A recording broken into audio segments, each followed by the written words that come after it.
Hello everyone, welcome to Chapter 6 of the Faces family fanfiction. Oh god, this one was incredibly fun to write. Creation of Sealand, 1942. I woke up to a voice saying, Asiel, this is a terrible idea. How is a sunken ship in the middle of nowhere going to help us against the Axis? A laugh, rather maniacal. You'll see, Francis, you'll see, but first we have to find him. A loud sigh. Also, is this about the fact that Al and Matty are doing okay without us?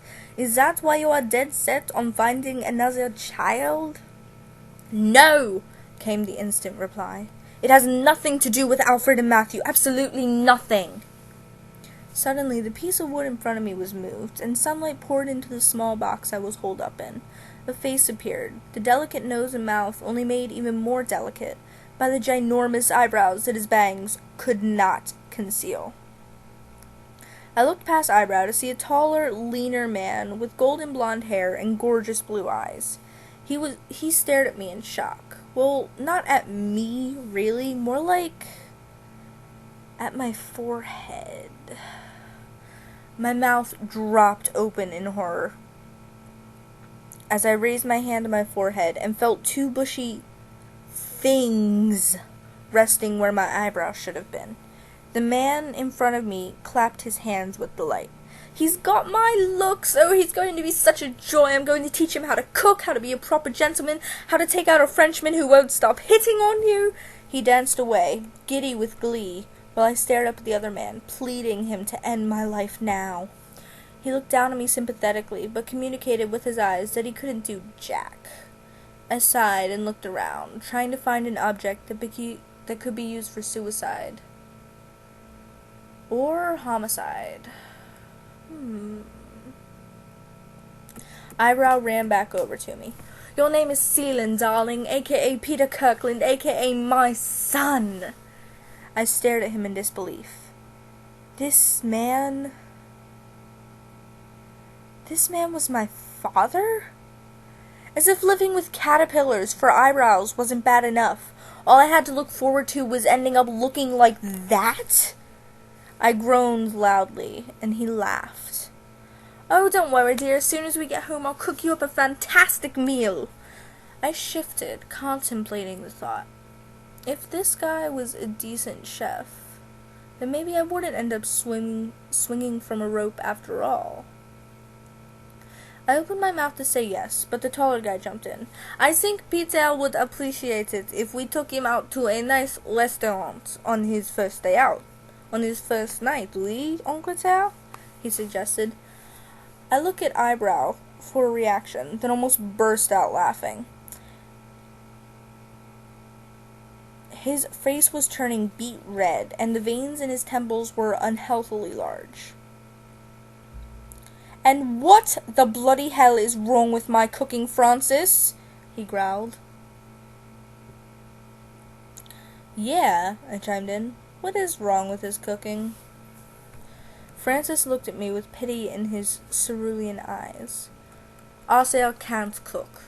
Period. If he tries, the fire department ends up getting cold. I grinned and looked back at Arthur.